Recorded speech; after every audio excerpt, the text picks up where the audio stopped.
아침 묵상에 오신 여러분들을 환영하고 축복합니다. 하나님께서 새로운 날들을 우리에게 허락하셨는데요. 새로운 은혜로 오늘 하루를 지켜줄 줄 믿습니다.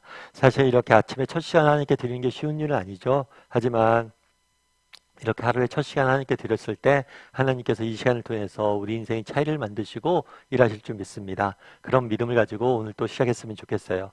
오늘은 흑암재앙이라는 제목을 가지고 출애굽기 10장 21절부터 29절까지 말씀을 좀 살펴봤으면 좋겠습니다. 22절부터 23절까지 말씀을 같이 한번 읽어볼까요? 모세가 하늘을 향하여 손을 내밀매 캄캄한 흑암이 3일 동안 애굽 온 땅에 있어서 그동안은 사람들이 서로 볼 수 없으며 자기 처소에서 일어나는 자가 없으되 온 이스라엘 자손들이 거주하는 곳에는 빛이 있었더라. 예, 하나님께서 계속해서 애굽 땅 전역에 재앙을 내리십니다. 그런데 이 재앙을 내림에도 불구하고 바로가 하나님 말씀에 순종하지 않고 완강히 거부하죠. 그러자 이번에는 무슨 재앙을 내렸냐면 흑암 재앙을 내리셨어요. 이스라엘 전역, 아니 온 애굽 전역이 뭐예요? 3일 동안 흑암이 내렸다라고 이야기를 합니다. 이 흑암은 그 당시 애굽 사람들이 섬기고 있던 신과 관련이 있어요. 애굽 사람들은 태양을 라라고 해서 태양신을 섬기고 있었어요. 그리고 특별히 이 태양신은 이집트 사람들이 섬기는 모든 신들의 우두머리예요. 예를 들면 그리스 로마의 신화에서 다양한 신들이 존재하는데 그 신 중에 신이 누구예요? 제우스예요. 제우스가 다스리고 있다. 가장 강력한 신이다. 여겨졌던 거죠. 그 당시에 애굽 사람들은 이 태양신 라가 가장 강력한 신들의 우두머리라고 생각을 했어요. 그래서 이 태양신은 바로를 지키는 수호신이 되었어요. 그리고 바로는 태양신의 아들이다 라고 불려진 거예요. 이 흑암을 통해서 주고자 했던 메시지는 뭐냐는 거예요. 너희가 신들의 우두머리라고 생각하는 그 태양도 누구의 주권 아래에 있다는 거예요? 하나님의 주권 아래에 있다는 거예요. 너희가 섬기고 있는 신은 가짜라는 가짜. 그래서 이 흑암을 통해서 참된 신이 누구인지 보여주고 있는 거죠. 근데 사실은 우리가 흑암이 내렸다라는 표현을 통해서 우리는 별로 이렇게 공감이 잘 안 돼요. 왜냐하면 요즘은 밤이 돼도 화나잖아요. 정말 밤이 돼도 서울 시내 한번 보십시오. 불빛이 온갖 하나잖아요. 지금 전기가 발달돼 있어서 우리는 흑암이 뭔지 몰라요. 그런데 예전에 제가 남북 탐험을 했던 어떤 사람의 글을 읽은 적이 있었어요. 이 사람은 남북 탐험을 갔다가 실패를 했어요. 실패를 하고 이제 배가 조난을 당해서 어려운 상황 속에서 이 조난당한 사람들, 배를 버리고 조난하는 사람을 이끌고 간신히 구조되었던 그런 경험을 담은 책이에요. 근데 그 경험을 통해서 사람이 물은 거죠. 나중에 뭐가 제일 힘들었었냐고. 그렇게 힘들게 어렵게 조난당하고 그렇게 힘든 시간들 보냈는데 뭐가 제일 힘들었냐고. 추위였냐고. 굶주림이었냐고. 그랬더니 가장 힘들었던 건 뭐냐면 흑암이었대요. 흑암.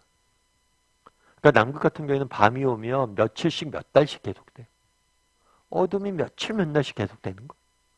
그게 너무 견디기 힘들었다고 그러죠. 정말 어둠 속에 거한다는 건 그만큼 무서운 것이 없어요. 아무것도 할 수 없잖아요. 보지 않으니까 아무것도 할 수 없죠. 보지 않으니까 아무것도 깨달을 수 없어요. 그래서 이 흑암은 무지와 무능의 상징이에요. 그래서 그날의 흑암이 가득했습니다. 그런데 우리가 한 가지 기억할 것이 있어요. 그건 뭐냐면 이 흑암은 그림자라는 거예요. 이 흑암 재앙을 끝으로 마지막으로 뭐예요? 이제 장자의 죽음이 기다리고 있습니다.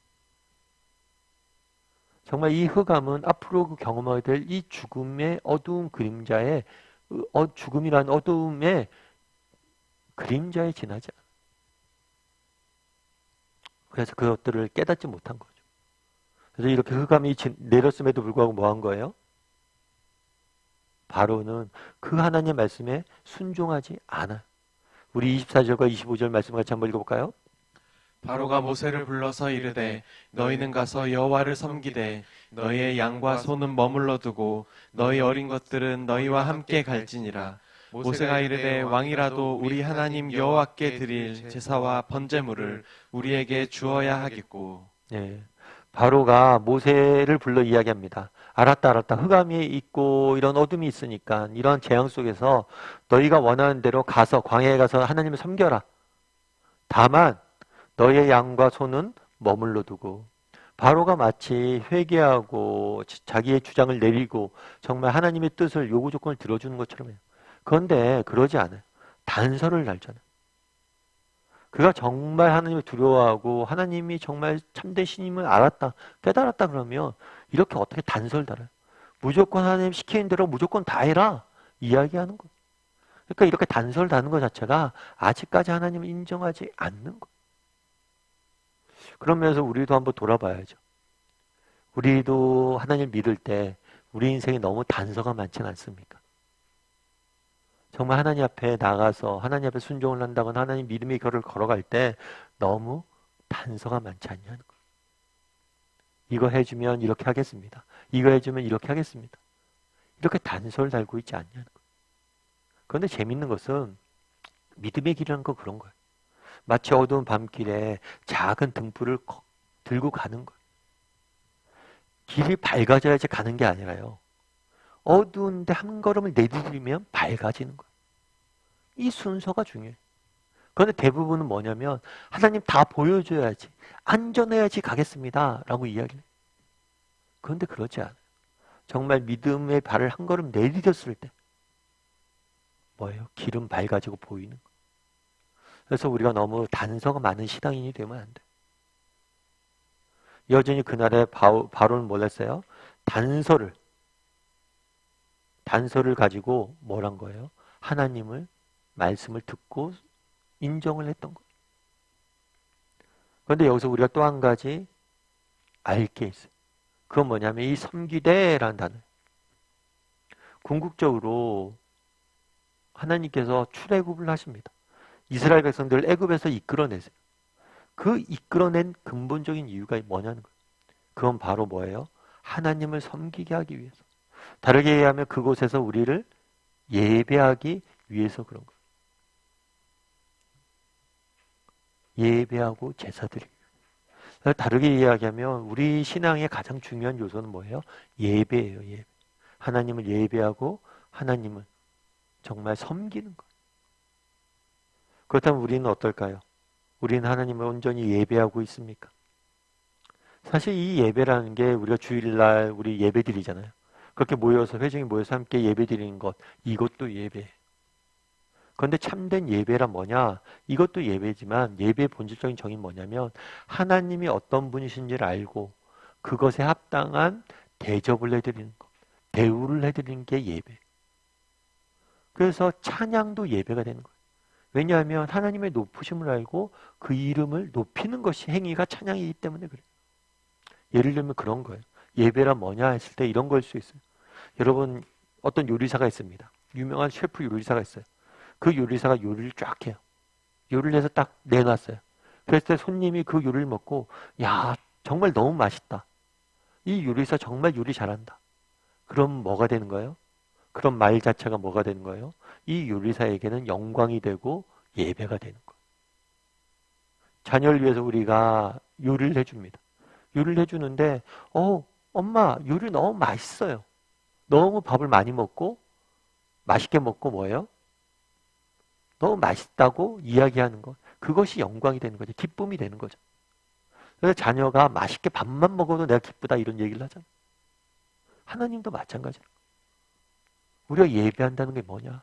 하나님이 어떤 분이신지 알고 하나님이 우리에게 허락하신 것을 누리고 그것들로 인해서 하나님을 높이고 찬양하는 것. 하나님을 인정하는 것. 그것이 예배.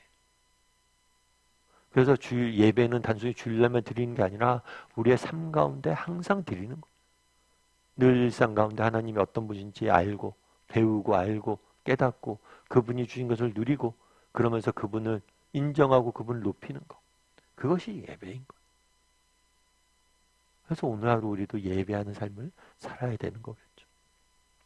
그날의 애굽 전역이 흑암이 내리는 모습들을 보게 됩니다. 그리고 이것들을 통해서 우리가 알 수 있는 것이 있어요. 정말 바로처럼 우리는 이렇게 단서를 다는 신앙인이 아닌지 한번 점검해봤으면 좋겠고요. 또 우리는 정말 우리를 구원하신 하나님의 목적이 하나님을 예배하는 건데 우리는 예배하고 있는가? 오늘 하루도 하나님에 대해서 배우고 우리가 알고 느낀 하나님에 대해서 하나님이 주신 은혜에 대해서 맛보고 그분을께 감사하고 찬양하고 있는가? 돌아보고 오늘라도 하나님을 예배할 수 있는 우리 모두가 되기를 주님의 이름으로 소원합니다.